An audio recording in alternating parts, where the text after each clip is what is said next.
Do you remember Frost, the Frieza from Universe 6? Well, what if I told you that the rivalry between him and Frieza was all a setup? That Frieza was actually training him to be just like him, so that in the future, the two of them could wreak havoc together? I'm going to prove every point to you. So stay tuned and pay close attention to every detail in this insane video.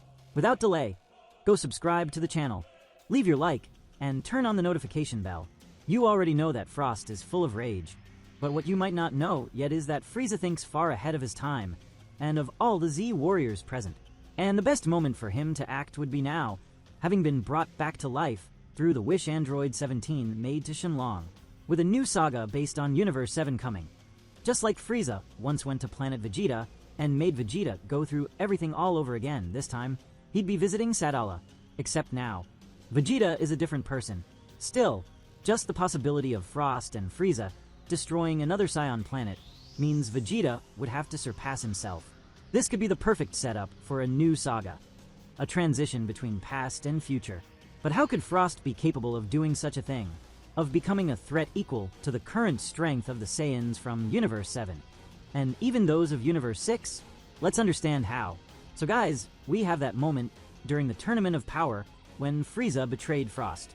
We know that Frost belongs to the same race as Frieza, a race that never had an official name in the manga, but is usually referred to as Frieza's race, or the Metamoran race.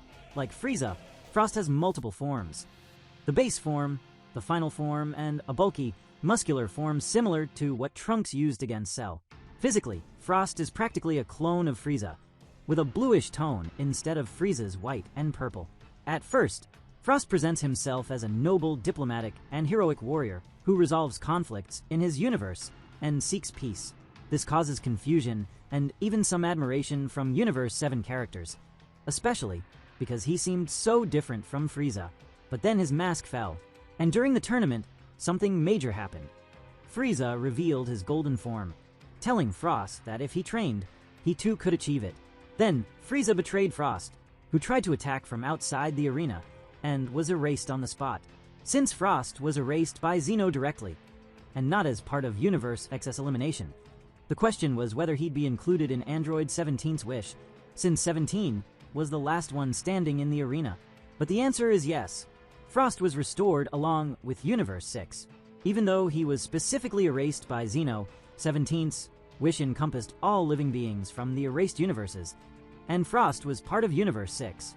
So, even if his removal was special, the wish was broad enough to bring him back to life, along with Hit, Caulifla, Kale, Kaba, and the others.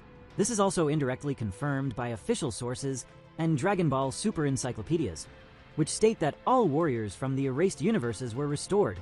No exceptions.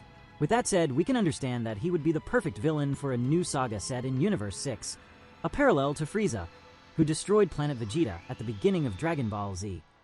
Frost would be the villain here, but far stronger, due to his race and everything he witnessed from Frieza. It would be the perfect test to see how Universe XS Saiyans would react to this extinction-level threat, all while Vegeta is visiting Sadala. They could even include Broly and Goku. It'd be awesome to see the three pure-blooded Saiyans heading to planet Sadala. And since Frost had a bit of training with Frieza before being betrayed, he knows he can go far.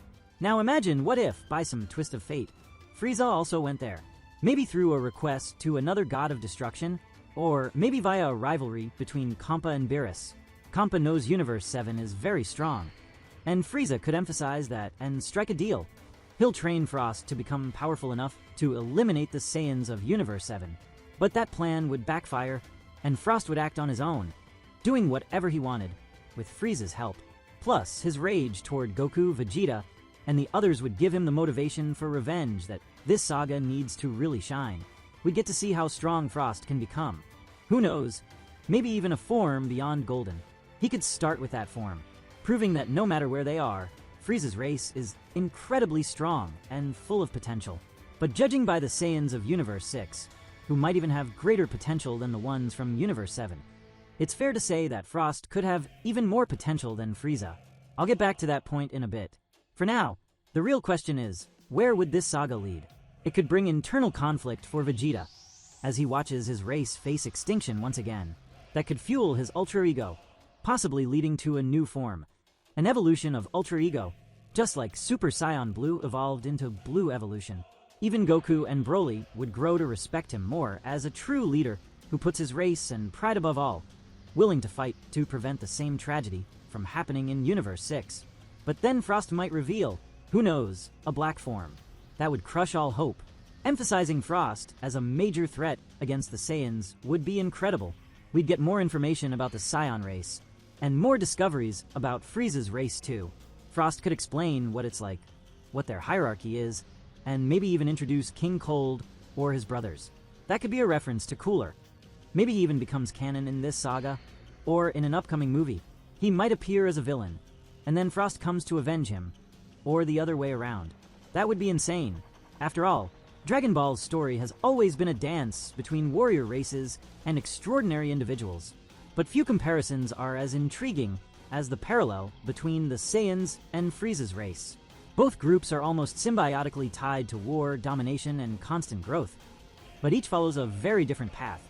While the Saiyans evolve through suffering, overcoming limits, and inner conflict, Frieza's race seems to have been born nearly perfect, with raw power that defies logic and evolution that, when it happens, is as quick as it is devastating. And within this universe of comparisons, the emergence of the Saiyans from Universe 6 and Frost as a counterpoint to Frieza sparks this fascinating discussion. Could the raw potential of this new universe even surpass the icons of Universe 7? The Saiyans of Universe 7, led by Goku and Vegeta, carry a history of bloody battles, tribal pride, and an archaic warrior culture. From the beginning, it was clear that they rely on extreme experiences to evolve. Goku only reached Super Saiyan after the loss of Kuririn on Namek. Vegeta had to drown in his frustration, pride, and envy to achieve the same feat. Every new Saiyan transformation in Universe 7 always came as a result of trauma, extreme training, or pure obsession.